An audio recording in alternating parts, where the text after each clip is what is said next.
করোনাকালে ভোগান্তির আরেক নাম চট্টগ্রাম মেডিকেল। টিকিট কাটা থেকে শুরু করে জরুরি সেবা সবখানেই চরম অব্যবস্থাপনা। এখানে টিকিট নেই, টিকিট কোথায়? ওই বিল্ডিং এর তিনতলা, ওই বিল্ডিং এর তিনতলা কোথায় আমি জানি না। এখন ওখানে গেলে বলতেছে চারতলা যান, চারতলা বললে নিচতলা যান, নিচতলা বললে দোতলা যান। এক ওয়ার্ড থেকে আর ওয়ার্ড ভর্তি করা যাচ্ছে না। করোনা রোগী তিনিও যে লাইনে দাঁড়িয়েছেন, যিনি একজন সাধারণ রোগী, তিনিও একই লাইনে দাঁড়িয়ে টিকিট নিচ্ছেন। এখানে কোনো ডিস্টেন্সটা, দূরত্বটা বজায় রাখা হচ্ছে না। দেশে আজও ৩,০০০-এর বেশি শনাক্ত, ৩৭ জনের মৃত্যু। দেখছিলেন প্রধান শিরোনাম। রাতের সময়ের সঙ্গে আছি আমি জাফর সাদিক। শীর্ষ সংবাদ। সরিয়ে দেওয়া হচ্ছে দুর্নীতিতে অভিযুক্ত স্বাস্থ্য অধিদপ্তরের ডজন খানেক কর্মকর্তাকে। সত্য বলার বলি অনেকে, বলছে দুদক। রিমান্ডে জেকেজির এমডি সহ ৪ জন। মহামারীর সুযোগে সাংবাদিক, পুলিশ সহ প্রভাবশালীদের পাহাড় চুরি। দখলমুক্ত করতে চট্টগ্রামে সবচেয়ে বড় অভিযান। সরবরাহের পানিতে করোনা ভাইরাসের উপস্থিতি পরীক্ষা করবে ওয়াসা। চলছে গবেষণা। কোভিড বর্জ্য সরাসরি সুয়ারেজে না ফেলার তাগিদ।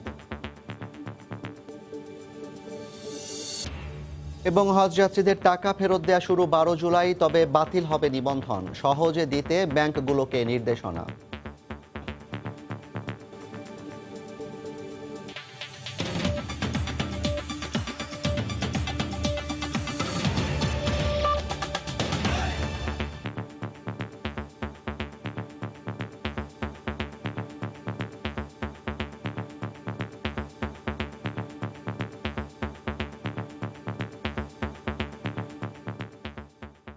ভোগান্তির আরেক নাম যেন চট্টগ্রাম মেডিকেল কলেজ হাসপাতাল।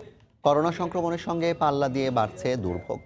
শ্বাসকষ্ট থেকে শুরু করে জটিল রোগে আক্রান্ত রোগীরা চট্টগ্রাম মেডিকেল কলেজে আসলেও পাচ্ছেন না কোনো ধরনের চিকিৎসা সেবা। অন্যদিকে জ্বর, সর্দি, কাশির রোগী ও সাধারণ রোগীদেরকে একসঙ্গে লাইন ধরে টিকিট কাটার কারণে বাড়ছে করোনা সংক্রমণের ঝুঁকিও। আশরাফুল আলম মামুনের ক্যামেরায় বিস্তারিত জানাচ্ছেন পার্থপ্রতিম বিশ্বাস। হুইল চেয়ারে করে মুমূর্ষের নারী কিংবা ছেলের কাঁধে চড়ে বৃদ্ধার এক ওয়ার্ড থেকে আরেক ওয়ার্ডে ছুটাছুটি চট্টগ্রাম মেডিকেল কলেজ হাসপাতালের নিত্যদিনের চিত্র। প্রতিদিনই দূর দূরান্ত থেকে আসছেন রোগীরা। সেবা পাওয়ার আশায় ছুটছেন মেডিকেলের এক ওয়ার্ড থেকে অন্য ওয়ার্ডে। জটিল কিংবা শ্বাসকষ্টের রোগীরাও ভর্তি হতে পারছেন না হাসপাতালে। জরুরি ওয়ার্ডের পাশে করোনা ইউনিট খোলায় লেজে গভীর অবস্থা সৃষ্টি হয়েছে। এক ওয়ার্ড থেকে আর ওয়ার্ড ভর্তি করা যাচ্ছে না। সকাল 10টার থেকে এই পর্যন্ত এখনো আপ ডাউন করতেছি। বেসরকারি হাসপাতালে গেছি, সরকারি হাসপাতালে গেছি, আমরা কোনো সেবা পাচ্ছি না। এখানে টিকিট নেই, টিকিট কোথায়? ওই বিল্ডিং এর তিনতলা, ওই বিল্ডিং এর তিনতলা কোথায় আমি জানি না। এখন ওখানে গেলে বলতেছে চারতলা যান, চারতলা বললে নিচতলা যান, নিচতলা বললে দোতলা যান। 4 বছরের হৃদয় হাত ভাঙা নিয়ে কষ্ট পাচ্ছিল। উন্নত চিকিৎসার জন্য সাতকানিয়া থেকে চট্টগ্রাম মেডিকেল কলেজে নিয়ে আসা হয়। হাসপাতালের বিভিন্ন জায়গায় ছুটাছুটি করেও 24 ঘন্টার মধ্যে পায়নি কোনো সেবা। আমরা লাভকে এখানে বাইরে বসে থাকছে, গোড়ালের তো ফরফস কাটছে, ঘুম যায় না, কোনো কিছু যায় না, কোনো খানা পিনা খাই নাই, কোনো চিকিৎসাও করে নাই। বলছে যে একটা সিরাপ লিখে দিছে, সিরাপ খাওয়াইতাম, 6 মাস পরে দেখা করতাম। অন্যদিকে চট্টগ্রাম মেডিকেল কলেজে জ্বর, সর্দি, কাশি নিয়ে আসা রোগী ও অন্যান্য রোগে আক্রান্ত রোগীদের এক জায়গা থেকে গাদাগাদি করে টিকিট কাটতে হয়। নানা ভোগান্তিতে পড়তে হচ্ছে করোনা অবজারভেশন সেলের রোগীদেরও। সুরক্ষার যে বিষয়টি দেখি, যেই করোনা রোগী তিনিও যে লাইনে দাঁড়িয়েছেন, যিনি একজন সাধারণ রোগী, তিনিও একই লাইনে দাঁড়িয়ে টিকিট নিচ্ছেন। এখানে কোনো ডিস্টেন্সটা, দূরত্বটা বজায় রাখা হচ্ছে না। চট্টগ্রামে করোনা আক্রান্ত রোগীর সংখ্যা 6,500 ছাড়িয়েছে আর মৃত্যু হয়েছে 150 শতাধিক রোগীর। চট্টগ্রামের বেসরকারি হাসপাতালগুলোতে চিকিৎসা সেবা একেবারেই নেই বললেই চলে। সেক্ষেত্রে সাধারণ মানুষের একমাত্র ভরসার আশ্রয়স্থল এই চট্টগ্রাম মেডিকেল কলেজ হাসপাতাল। কিন্তু এখানেও বর্তমানে পাওয়া যাচ্ছে না পর্যাপ্ত চিকিৎসা সেবা। তাই চট্টগ্রামবাসীর জীবন বাঁচানোর স্বার্থে চিকিৎসা সেবা নিশ্চিত করা হোক, এই দাবি সর্বস্তরের মানুষের। চট্টগ্রাম মেডিকেল কলেজ হাসপাতাল থেকে পার্থপ্রতিম বিশ্বাস, সময় সংবাদ। দেশে 24 ঘন্টায় 16,000-এর বেশি নমুনা পরীক্ষায় 3,462 জনের দেহে করোনা শনাক্ত হয়েছে। আর এই সময় মারা গেছেন আরও 37 জন। এই নিয়ে মৃতের সংখ্যা দাঁড়ালো 1,582 জনে। স্বাস্থ্য অধিদপ্তরের নিয়মিত বুলেটিনে আজ জানানো হয় সুস্থ হয়েছেন 2,000-এর বেশি। বুলেটিনে দেশের টিকাদান কেন্দ্রগুলো চালু রয়েছে জানিয়ে শিশুদের নিয়মিত টিকা দেওয়ার বিষয়ে তাগিদ দিয়েছে অধিদপ্তর। অদৃশ্য শত্রুর আক্রমণে পুরো বিশ্বের মতো মহা সংকটের মুখোমুখি বাংলাদেশ। সংক্রমণ রোধে নানা পদক্ষেপ আর পরিকল্পনার পাশাপাশি সমান্তরালে বেড়ে চলেছে কোভিড-19-এ আক্রান্ত রোগীর সংখ্যাও। করোনা পরিস্থিতির সবশেষ অবস্থা নিয়ে স্বাস্থ্য অধিদপ্তরের নিয়মিত বুলেটিনে জানানো হয়, শেষ 24 ঘন্টায় 16,433টি নমুনা পরীক্ষায় প্রায় 3,500 মানুষের দেহে করোনার অস্তিত্ব মিলেছে। শনাক্তের হার 21.07%। এ পর্যন্ত শনাক্ত হয়েছে 1,22,660 জন। শনাক্ত বিবেচনায় মৃত্যুর হার 1.29%। সবশেষ মারা যাওয়া 37 জনের মধ্যে সর্বোচ্চ 12 জন ছিলেন 51 থেকে 60 বছর বয়সী। বয়স বিভাজনে 11 থেকে 20 বছর 1 জন, 21 থেকে 30 বছর 2 জন, 31 থেকে 40 2 জন, 41 থেকে 50 3 জন, 51 থেকে 60 12 জন, 61 থেকে 70 9 জন এবং 71 থেকে 80 8 জন। এছাড়া এই জরুরি পরিস্থিতিতে দেশের কেন্দ্র থেকে প্রান্ত পর্যন্ত সব টিকাদান কেন্দ্র চালু রয়েছে জানিয়ে শিশুদের সময় মতো টিকা কেন্দ্রে নেয়ার আহ্বান জানায় সরকারের স্বাস্থ্য বিভাগ। সময় মতো টিকা দিন। দেবাশিস রায়, সময় সংবাদ, ঢাকা।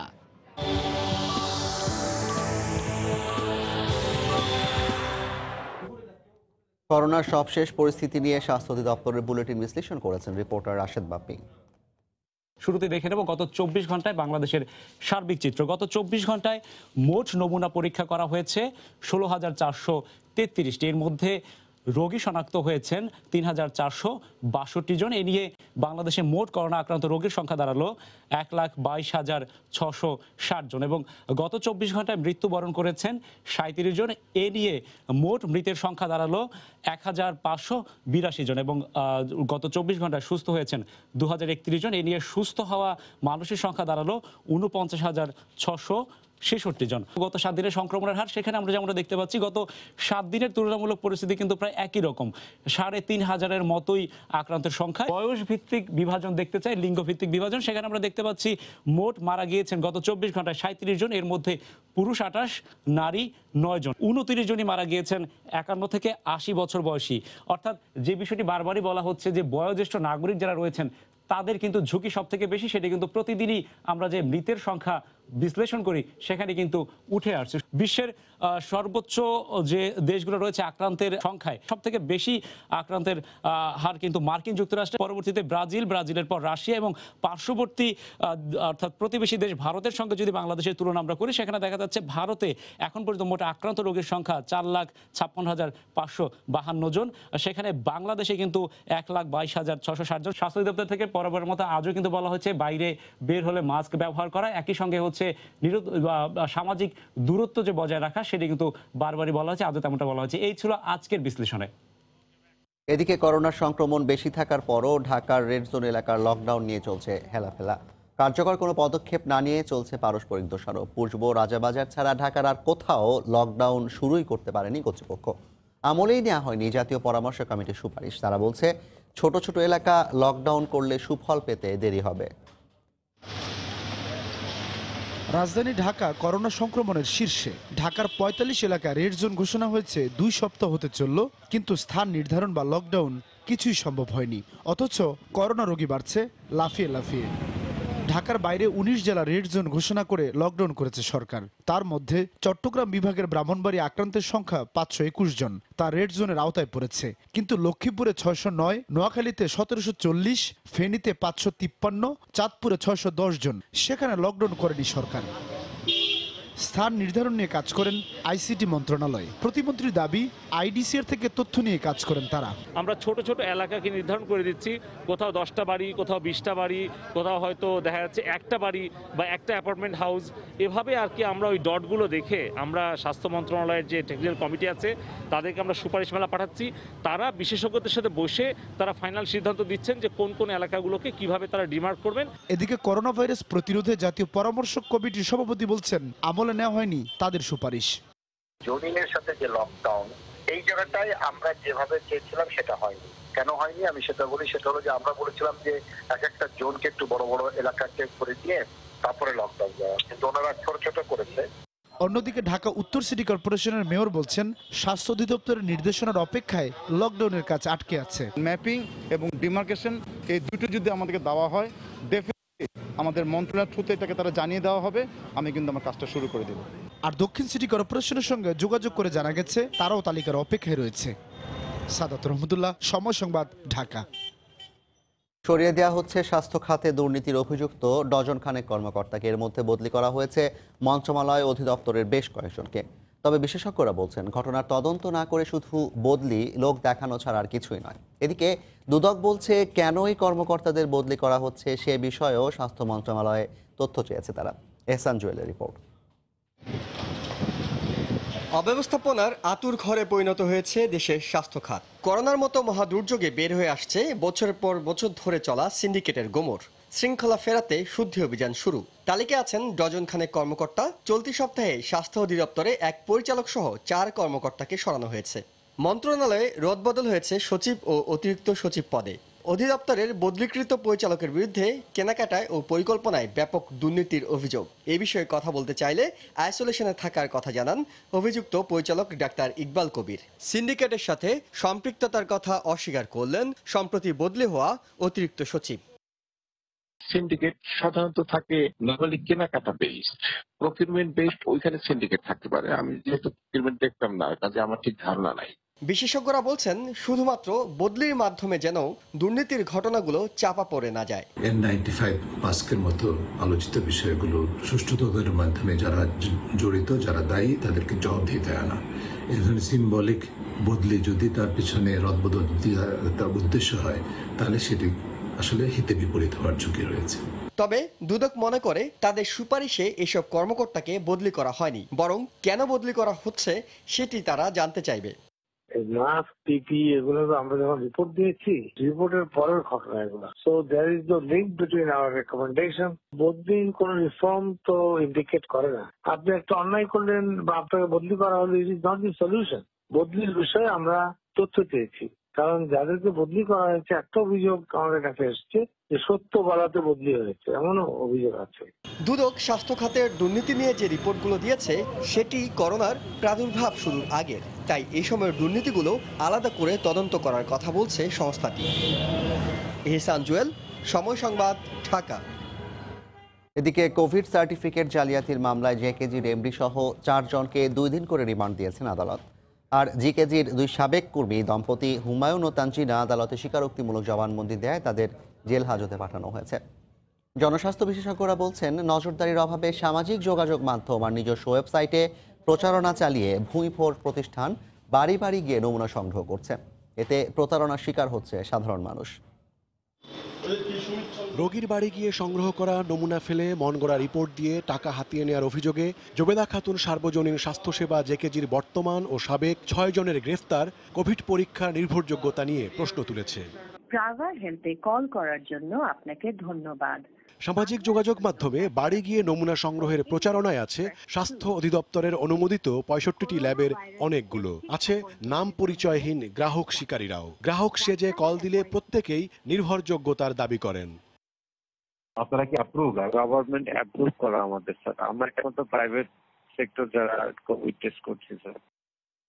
আমরা হচ্ছে বেসরকারি সংস্থার মধ্যে প্রথম যে কিনা বায়োসেফটি লেভেল 3 মেইনটেইন করে একটা ল্যাব চালাচ্ছি। আপনি করোনা শেষ হলে আমাদের অফিসে একদিন এসে দেখে যাবেন যে এরকম সেকেন্ড কোনো ল্যাব আপনি বাংলাদেশে দেখছেন কিনা।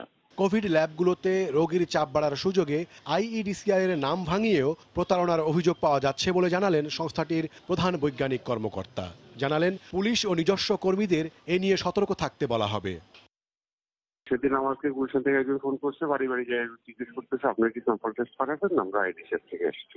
আইডিসিআর কিছু কাজ হয়, সেটা হলো যে আইডিসিআর কখনো এইভাবে যায় না। আমরা আমাদের টিম সবাইকে অ্যালার্ট করে রাখছি, আর আমরা আজকে হয়তো চিন্তা করবো যে আমরা সব থানায় থানায় জানিয়ে দিব।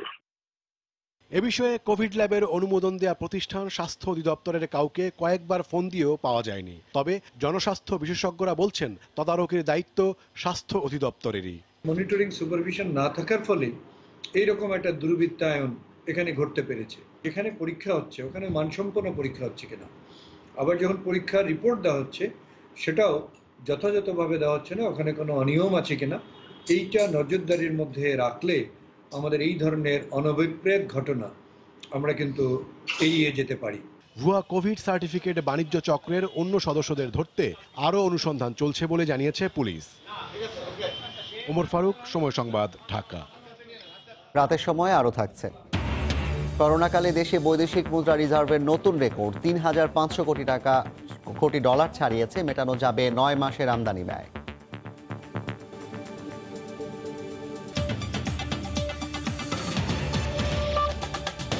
পানিতে করোনা ভাইরাসের উপস্থিতি পরীক্ষা করে দেখবে ঢাকা ওয়াসা।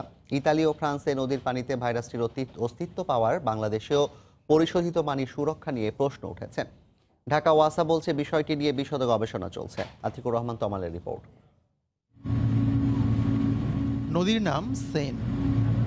প্যারিসের বিখ্যাত এই নদী থেকে পানি নিয়ে নগর কর্তৃপক্ষ মূলত রাস্তা ও বাগান পরিষ্কারের কাজে ব্যবহার করেন। সম্প্রতি সেই পানিতে মিলেছে করোনার অস্তিত্ব। শুধু তাই নয়, ইতালির পয়ঃনিষ্কাশন লাইনেও পাওয়া গেছে করোনা ভাইরাস। ওদিকে স্পেন জানাচ্ছে মানবদেহে করোনা শনাক্তের 40 দিন আগে বার্সেলোনার পানিতে ভাইরাসটির অস্তিত্ব পাওয়া যায়। এসব গবেষণার তথ্য ভয় জাগাচ্ছে বাংলাদেশেও। ভূগর্ভস্থ পানি দিয়ে চাহিদা মেটে না বলে নদীর পানি বিশুদ্ধ করে সেই পানিতেই জীবন ধারণ করতে হয় বহু মানুষকে। ওয়াসার পানি শোধনাগারে যেভাবে পানি শোধন করা হয় তা কতটা করোনা ঝুঁকিমুক্ত, কিংবা করোনা রোগীর বর্জ্যও তো পড়ছে পয়ঃনিষ্কাশন লাইনে। কিছু ক্ষেত্রে সেই পানিও আবার মিশছে নদীতে। যদিও ওয়াসার মহাপরিচালকের দাবি এই বিষয়টি নিয়ে গবেষণা চলছে, তবে পয়ঃবর্জ্যের লাইনের সঙ্গে নদীর পানির সংযোগ নেই বলে জানিয়েছেন তিনি। পানি যেটা আমরা উৎপন্ন করি, ডিস্ট্রিবিউট করি এবং মানুষ নেয়, ওইটার সাথে কোনো সম্পর্ক নেই কোভিডের। কাজওয়ালদের সাথে সম্পর্ক থাকতেই পারে এবং আমরা এটার উপরে অলরেডি স্টাডি করতেছি। এটা হলো 3 ঘন্টার মধ্যে পাওয়া যেতে পারে। 3 ঘন্টার বেশি থাকার কথা না, ওই স্টাডিতে বলছিল। বিশেষজ্ঞরা বলছেন, শোধনাগারে যেহেতু ক্লোরিন মিশিয়ে পানি শোধন করা হয়, তাই সেখানে করোনা নির্মূল হওয়ার কথা। তবে এই কথাও জোর দিয়ে বলা সম্ভব নয়, তাই বিশদ গবেষণার তাগিদ তার। সুয়েজে করোনা থাকতে পারে ডেফিনেটলি, কারণ যে ইনফেক্টেড পারসন পানি ইউজ করে সেটা ওয়েস্ট ওয়াটার হিসেবে আসে, সেটা থেকে করোনা থাকবেই। তবে এখন এটা কয়েকদিন থাকবে বা কতদিন থাকতে পারে এটা একটা প্রশ্ন। ট্রিটমেন্টের ফাইনাল স্টেজে ক্লোরিন অ্যাড করা হয়। সুতরাং যদি ব্যাকটেরিয়া মারা যায় তাহলে অবশ্যই করোনা ভাইরাসও ওর ওই সেলটা ডিস্ট্রয় হয়ে যাবে। সুতরাং পানি যখন সরবরাহ করা হবে ভাইরাসটা, এটা না থাকার সম্ভাবনা বেশি। অবশ্যই গবেষণার দরকার আছে। তবে পানিতে করোনা ভাইরাসের অস্তিত্ব বা সেটি থেকে মুক্ত হতে যে পরিমাণ গবেষণা ও প্রাযুক্তিক সহায়তা প্রয়োজন, ওয়াসার সেই সক্ষমতা আছে কিনা তা নিয়েও প্রশ্ন তোলেন এই পানি বিশেষজ্ঞ। আর দখলের মহোৎসব লকডাউনেও থেমে থাকেনি। করোনাকালেই চট্টগ্রামে 15টির বেশি পাহাড় দখল করে গড়ে তোলা হয়েছে বিশাল বসতি, দেয়া হয়েছে বিদ্যুৎ ও পানির সংযোগও, আর নামকরণ করা হয়েছে করোনা বস্তি।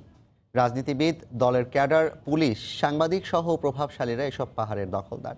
3 জন ম্যাজিস্ট্রেটের নেতৃত্বে উচ্ছেদ অভিযান চালাতে গিয়ে বের হয়ে আসে এসব চাঞ্চল্যকর তথ্য। শাখা ত্রিপুর ক্যামেরায় বিস্তারিত জানাচ্ছেন কমল দে। 3 জন ম্যাজিস্ট্রেট, সাথে পুলিশ এবং ফায়ার সার্ভিস সহ প্রশাসনের কর্মকর্তা কর্মচারীর বিশাল বহর নিয়ে বুধবার চট্টগ্রামে চলে পাহাড় উচ্ছেদ অভিযান। তারা থাকতে পারতেছে, এই সুযোগটা তারা হারাইতে চাচ্ছে না। বাধা দেওয়ার চেষ্টা করলেও এটা আমরা সমাধান করতে পেরেছি। গত 4 মাস ধরে পাহাড় কেটে এসব বস্তি নির্মাণের কাজ চলে। নানা পরিচয়ের ব্যানার এবং সাইনবোর্ড ঝুলছে। তবে ব্যানার না থাকলেও পাহাড় দখলের সবচেয়ে বেশি অভিযোগ পুলিশের বিরুদ্ধে। সব দাঁড়াগা জায়গা, সব দাঁড়াগা এটা কারগর উড়ে, দাঁড়াগর উড়ে বাইরে পুলিশ এসে খালি জায়গা আছে দখল করে নিয়ে যায়, আমরা তো আর কিছু বলতে পারবো না ওদের সাথে। তবে পুলিশ কর্মকর্তারা বলছেন, সুনির্দিষ্ট অভিযোগ পেলে ব্যবস্থা নেওয়া হবে। সরকারি খাস জমি, এটা সবাই অবৈধ দখলদার হিসেবে আছে, ঝুঁকিপূর্ণ অবস্থায় আছে। যদি এ ধরনের কাজ করে থাকে তাহলে আমরা ওদের বিভাগীয় ব্যবস্থা নেব। করোনা প্রতিরোধে প্রশাসনের ব্যস্ততার সুযোগে পাহাড়ে গড়ে তোলা হয় এসব বস্তি, আর নাম দেওয়া হয় করোনা বস্তি। উচ্ছেদ হওয়া লোকজন বলছেন তারা ভাড়াটিয়া। কালকে সন্ধ্যা আসে বলতেছি যে এখানে ঘর দুয়ার নিয়ে চলে যাওয়ার জন্য। আমরা কোথায় যাবো এখানে? আপনারা মানুষদেরকে কালকে ফোন দিয়ে বলছেন, আজকে এগুলা মানুষের ভাঙ্গি চুরি সদর বদর করে দিচ্ছেন। সীতাকুণ্ড এবং হাটাজারির অংশ হয় ছিল প্রশাসনিক জটিলতা, তারপরও অভিযান থেমে যায়নি। এখানে কিছু ভুইফোর সাংবাদিক ছিল, তারা এখানে এসেছিল।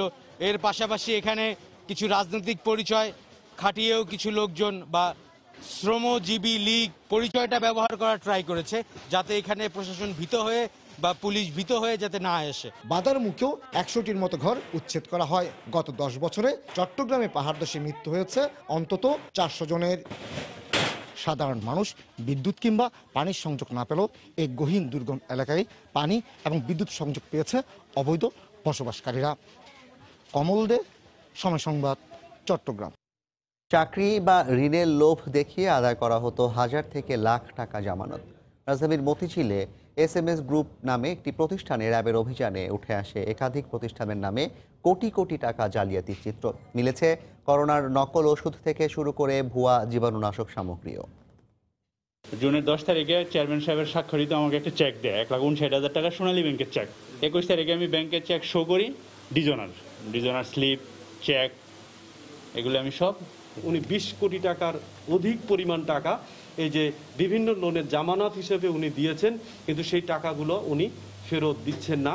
এদিকে র্যাবের অভিযানের খবর পেয়ে জড়ো হন ভুক্তভোগীরা। তুলে ধরেন নানা প্রতিষ্ঠান খুলে জালিয়াতির অসংখ্য প্রমাণ। চাকরির কথা বলে আমাকে টাকা নিয়েছে, 2200 টাকা ফর্ম ফিল আপ বাবদ জমা দেওয়া লাগবে এবং আর 10,000 টাকা জামানত বাবদ দেওয়া লাগবে। নওগাঁ ব্রাঞ্চের ব্রাঞ্চ ইনচার্জে ছিলাম আমরা, 5টা স্টাফ ছিলাম, প্রত্যেকে 2 লক্ষ টাকা করে সিকিউরিটি দিয়েছি, জব সিকিউরিটি দেওয়ার পর চাকরি ঢুকতে বেতন কিছু দেয় না। নকল পণ্য বিক্রির দায়ে দুজনকে সাজা দেওয়া হয় ভ্রাম্যমাণ আদালতে। আর অর্থ জালিয়াতির ঘটনায় নিয়মিত মামলা করা হবে বলে জানিয়েছে র্যাব। কেফায়েত শাকিল, সময় সংবাদ, ঢাকা। 12 জুলাই থেকে অনলাইনে হজ এজেন্সি ও মন্ত্রণালয়ের মাধ্যমে আবেদন করে টাকা ফেরত নিতে পারবেন হজযাত্রীরা। তবে টাকা ফেরত দিলে তাদের নিবন্ধন ও প্রাক নিবন্ধন বাতিল হয়ে যাবে বলে জানিয়েছেন ধর্ম মন্ত্রণালয়ের সচিব নুরুল ইসলাম। সহজে টাকা ফেরত দিতে ব্যাংকগুলোকে এরই মধ্যে নির্দেশনা দেওয়া হয়েছে বলেও জানান হাব সভাপতি। সৌদি সরকারের সিদ্ধান্ত অনুযায়ী এবার অন্য দেশ থেকে কেউ হজ করতে পারবেন না, সীমিত পরিসরে হবে হজ। এ অবস্থায় নিবন্ধিতদের টাকা ফেরত দেওয়া সহ হজের সার্বিক বিষয় নিয়ে অনলাইন সভা শেষে ধর্মসচিব জানান, কোনো চার্জ কাটা ছাড়াই হজযাত্রীদের টাকা ফেরত দেওয়া হবে সরাসরি ব্যাংক হিসাবে। সরকারি ব্যবস্থাপনার হজযাত্রীদের ক্ষেত্রে সোনালী ব্যাংক থেকে প্রাক নিবন্ধন ও নিবন্ধনের অর্থ সরাসরি হজযাত্রীদের অ্যাকাউন্টে স্থানান্তর করা হবে। কোনো হজযাত্রীর ব্যাংক অ্যাকাউন্ট না থাকলে তার ইচ্ছা অনুযায়ী চেক বা পে অর্ডারের মাধ্যমে তা পরিশোধ করা হবে। কোনো হজযাত্রী টাকা ফেরত আগামী বছর তাকে নতুন করে প্রাক নিবন্ধন করে হজে যেতে হবে। যারা টাকা ফেরত নেবেন না তারা আগামী বছর হজে যাওয়ার ক্ষেত্রে অগ্রাধিকার পাবেন বলে জানান হাব সভাপতি। তারা তাদের নিবন্ধন অব্যাহত রাখলে 2021 সালে প্রায়োরিটি বেসিসে হজে গমন করতে পারবেন, টাকা ফেরত নিতে পারবেন। তবে তাদের নিবন্ধন এবং প্রাক নিবন্ধন বাতিল হবে। হজ যাত্রীদের টাকা ফেরত নিতে যাতে কোনো রকমের হ্যাসেল না হয়, ব্যাংকগুলিকে যথাযথ পদক্ষেপ নেওয়ার জন্য নির্দেশনা দেওয়া হয়েছে। আগামী বছর হজযাত্রায় বাড়তি কোনো খরচ যোগ হলে হজযাত্রী জমাকৃত খরচের সঙ্গে সমন্বয় করা হবে। এবছর বাংলাদেশ থেকে মোট 1,37,000 জনের হজে যাওয়ার কথা থাকলেও করোনার কারণে হজ নিয়ে অনিশ্চয়তায় নিবন্ধন করেছেন মাত্র 64,500। হাজারের শিউলি, সময় সংবাদ, ঢাকা। করোনা মহামারীর মধ্যেও বৈদেশিক মুদ্রার রিজার্ভে রেকর্ড গড়ল বাংলাদেশ। কেন্দ্রীয় ব্যাংকে বিদেশি মুদ্রার রিজার্ভ এখন $35.9 বিলিয়ন। মাত্র 3 সপ্তাহের ব্যবধানে যোগ হলো আরও প্রায় $86 কোটি। সংকটকালীন আমদানি ব্যয় ও ঋণ পরিশোধের সক্ষমতা বিবেচনায় রিজার্ভ বৃদ্ধিকে খুবই ইতিবাচক বলছেন অর্থনীতিবিদরা। হরিপদ সাহার রিপোর্ট। রপ্তানি আয়, প্রবাসীদের রেমিটেন্স, বিদেশি ঋণ ও অনুদানে পাওয়া অর্থ থেকে আমদানি ব্যয় মেটানোর পর মূলত বৈদেশিক মুদ্রার রিজার্ভ হিসেব করা হয়। বুধবার যা দাঁড়িয়েছে $35.09 বিলিয়ন। টেলিফোনে এ তথ্য নিশ্চিত করেছেন বাংলাদেশ ব্যাংকের মুখপাত্র সিরাজুল ইসলাম। সাধারণত দেখা যাচ্ছে এই সময় তো ইম্পোর্টও কম, ইম্পোর্টে যে সেটেলমেন্টে যায় যে টাকাটা সেটাও তো আমাদের একটু কম যাচ্ছে। এই কারণে আবার অনেক সময় দেখা যায় মার্কেট থেকেও আমরা অনেক সময় ডলার কিনি। বিভিন্ন ব্যাংকগুলো তো লিমিট থাকে, ওই লিমিটের অতিরিক্ত যখন আসে তখন কিন্তু তারা বাংলাদেশ ব্যাংকে সারেন্ডার করতে হয়। এই বিভিন্ন সার্বিক অবস্থা মিলে এখন রেকর্ড পরিমাণ বাড়ছে। এর আগে চলতি মাসের 2 তারিখে বিদেশি মুদ্রার রিজার্ভ আগের সর্বোচ্চ $33.68 বিলিয়নের রেকর্ড ভেঙে দাঁড়ায় $34.23 বিলিয়ন। করোনা মহামারী মোকাবিলায় আন্তর্জাতিক বিভিন্ন সংস্থার ঋণ ও সহায়তা ছাড়ের অর্থেও রিজার্ভ সমৃদ্ধ করেছে বলে মনে করেন এই অর্থনীতিবিদ। আমদানি ব্যয় কম হয়, ভ্রমণের জন্য ব্যয় কম হয়, বৈদেশিক মুদ্রার রিজার্ভে আমরা দেখছি যে এখানে একটা বড় রকমের একটা শক্তিশালী অবস্থান আমাদের আছে, যেটা আসলে আমাদের মনিটারি পলিসি ম্যানেজমেন্টে আগামীতে সহায়তা হবে এবং এটা আমাদের অর্থনীতিকে শক্তিশালী করলো। চলতি বছর করোনা সংকটে অনেকটাই কমেছে প্রবাসীদের পাঠানো রেমিটেন্স। তবে ঈদ উপলক্ষে মে মাসে বেশ খানিকটা বেড়ে ছাড়িয়ে যায় $1.5 বিলিয়ন। হরিপদ সাহা, সময় সংবাদ, ঢাকা। মিলেছে বিরল রোগ কাওয়াসাকি লক্ষণ। এপ্রিল মাসের শেষে যুক্তরাজ্যে প্রথম শনাক্ত হওয়া বিরল রোগটির নাম মাল্টিসিস্টেম ইনফ্ল্যামেটরি সিনড্রোম। এই রোগে আক্রান্ত শিশুর কিডনি, ফুসফুস, লিভার সহ একাধিক অঙ্গ একসঙ্গে ক্ষতিগ্রস্ত হওয়ায় প্রাণহানির আশঙ্কা বাড়ে। আর বাংলাদেশে মে মাসে শিশুদের শনাক্ত করা হয়। মুজাহিদ শুভর রিপোর্ট। কোভিড-19-এ শিশুদের আক্রান্ত ও মৃতের হার কম থাকায় প্রথম দিকে স্বস্তি এলেও নতুন নতুন উপসর্গ ভাবিয়ে তুলেছে বিশ্ববাসীকে। বিশ্বের বিভিন্ন দেশের ক্লিনিক্যাল প্রতিবেদনে দেখা গেছে কোভিড আক্রান্ত শিশুদের একটি অংশের মধ্যে তীব্র জ্বর, ডায়রিয়া, চোখ ও ঠোঁট লাল হয়ে যাওয়া সহ নানা ধরনের উপসর্গ দেখা দিচ্ছে। বিরল এই রোগের উপসর্গ নিয়ে রাজধানীর এভারকেয়ার হাসপাতালে 2টি শিশু শনাক্ত করা সম্ভব হয়েছে।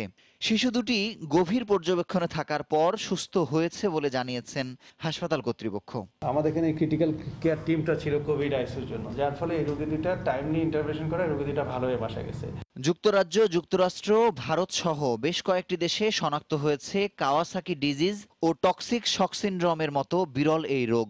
তবে দ্রুত বাংলাদেশে শনাক্তের ঘটনা রোগটি মোকাবিলায় গুরুত্বপূর্ণ ভূমিকা পালন করবে বলে মত চিকিৎসকদের। ডায়রিয়া এবং পেট ব্যথা থাকে, চোখ লাল হয়ে যাওয়া, ঠোঁট জিহ্বা লাল হয়ে যাওয়া এবং চামড়ায় কিছু রক্তের ছোপ ছোপ দাগ, এগুলো দেখে আমরা সন্দেহ করি। ন্যূনতম কিছু টেস্ট করলে বোঝা যাবে। যেমন একটা হলো যে সিবিসি ব্লাড কাউন্ট, আর বিশেষত সিআরপি আমাদেরকে খুব গাইড করবে। ব্লাড প্রেশারটা দ্রুত কমে যায়, ফুসফুসের ক্ষমতাটাও কমে যায়, বিভিন্ন অর্গানগুলোকে তখন এফেক্ট করে, কারণ হার্টটা নিজে এফেক্টেড, সঠিক পরিমাণে ব্লাডটা সাপ্লাই দিতে পারছে না, কিডনি এফেক্ট করে, লিভার এফেক্ট করে। দেরি করে আমাদের কাছে আসে তাহলে অবশ্যই বাচ্চার মৃত্যুর ঝুঁকিটা অনেক বেশি পরিমাণে থাকে। স্বাস্থ্য বিভাগ এই রোগটিকে আমলে নিয়ে তা নিয়ন্ত্রণে কাজ করছে বলে জানিয়েছে আইইডিসিআর। বাংলাদেশের সকল শিশু বিশেষজ্ঞরা যদি একটু চোখ কান খোলা রাখে, আইডিসিআর এর রিপোর্ট করলে আমরা যেটা করতে পারি মানে সর্বোচ্চ সহযোগিতা দিতে পারি ইনভেস্টিগেশনের জন্য। সেখানে যদি অন্য কোনো ডিসিপ্লিনের ডাক্তারও লাগে তাহলে আমরা তাদেরকে ইনভলভ করে দিতে পারি। করোনার এই সময়ে শিশুর জ্বর 3 থেকে 5 দিন 102-এর ওপর থাকলে দ্রুত হাসপাতালে নিয়ে আসার পরামর্শ বিশেষজ্ঞ চিকিৎসকদের। পাশাপাশি হাসপাতালে আসা শিশুদের কেউ বিরল এই রোগে আক্রান্ত হচ্ছে কিনা সেদিকে চিকিৎসকদের সতর্ক দৃষ্টি রাখার আহ্বানও তাদের। মুজাহিদ শুভ, সময় সংবাদ, ঢাকা। দেখছেন রাতের সময়। চাঁদপুরে বিকাশ এজেন্টের 61 লাখ টাকা ফেরত দেওয়া চালক সজীবকে সততার পুরস্কার হিসেবে একটি নতুন অটোরিকশা উপহার দেওয়া হয়েছে। নতুন অটোরিকশা পেয়ে খুশি সে। ফারুক আহমেদের পাঠানো তথ্য, নাইমুল ইসলাম নীরবের ছবি নিয়ে রিপোর্ট। দরিদ্র হলেও লোভ নেই পরের টাকার উপর। সততার পরিচয় দিয়ে 61 লাখ টাকা ফেরত দেয়া চাঁদপুরের সেই অটোরিকশা চালক সজীবকে একটি নতুন অটোরিকশার উপহার দিলেন বিকাশ এজেন্ট জুয়েল। বুধবার সকালে অতিরিক্ত পুলিশ সুপার তার হাতে নতুন গাড়ির চাবি হস্তান্তর করেন। এতদিন ভাড়া নেয়া গাড়ি চালালেও নিজের গাড়ি পেয়ে খুশি সজীব। দুদিন ভাড়া গাড়ি চালাইতাম, তো এখন বিকাশ কোম্পানি একটা অটো দিয়েছে, তো এটার জন্য অনেক খুশি আছি। তো এসপি স্যার তারা অনেকটা হেল্প করছে। আগে সে ভাড়ায় একটা অটো চালাইতো, আর তার একটা নিজস্ব অটো হলে সে ভাড়ার টাকাটা যদি কিছু টাকা সেভ করে তার ভবিষ্যতে কিছু হয়, এই জন্য আর কি সামান্য একটু উপহার তার জন্য দেওয়া। সজীবের সততা সমাজের জন্য দৃষ্টান্ত বলে মনে করেন জেলা পুলিশের শীর্ষ কর্মকর্তা। সমাজের প্রতিটা লোক সজীব হয়ে উঠবে, সজীবের মতো সৎমান মানসিকতা নিয়ে সমাজ গঠনে সাহায্য করবে। গত 21 জুন সকালে শহরের পৌরসভা কার্যালয়ের পাশে ইউসিবিএল ব্যাংক থেকে 61 লাখ টাকা উত্তোলন করেন বিকাশ এজেন্ট কর্মী মাসুদ। পরে অটোরিকশায় করে জোর পুকুরপাড় এলাকায় ভুল করে টাকা ভর্তি ব্যাগ রেখে চলে যায় ওই কর্মী। দীর্ঘ 7 ঘন্টা অপেক্ষার পর সদর মডেল থানায় টাকা ফেরত দেন অটোরিকশা চালক সজীব। সময় সংবাদ। শীর্ষ সংবাদ জানিয়ে দিচ্ছি আরেকবার। করোনাকালে ভোগান্তির আরেক নাম চট্টগ্রাম মেডিকেল। টিকিট কাটা থেকে জরুরি সেবা সবখানেই চরম অব্যবস্থাপনা। দেশে আজও 3000-এর বেশি শনাক্ত, 37 জনের মৃত্যু। সরিয়ে দেওয়া হচ্ছে দুর্নীতিতে অভিযুক্ত স্বাস্থ্য অধিদপ্তরের ডজন খানেক কর্মকর্তাকে। সত্য বলার বলি অনেকে, বলছে দুদক। রিমান্ডে জেকেজির এমডি সহ 4 জন। সরবরাহের পানিতে করোনা ভাইরাসের উপস্থিতি পরীক্ষা করবে ওয়াসা, চলছে গবেষণা। কোভিড রোগীর বর্জ্য সরাসরি সুয়ারেজে না ফেলার তাগিদ। মহামারীর সুযোগে সাংবাদিক, পুলিশ সহ প্রভাবশালীদের পাহাড় চুরি। দখলমুক্ত করতে চট্টগ্রামে সবচেয়ে বড় অভিযান। বাধা দেওয়ার চেষ্টা ধস্তাধস্তি। যাত্রীদের টাকা ফেরত দেওয়া শুরু হবে 12 জুলাই, তবে বাতিল হবে নিবন্ধন। সহজে দিতে ব্যাংকগুলোকে নির্দেশনা।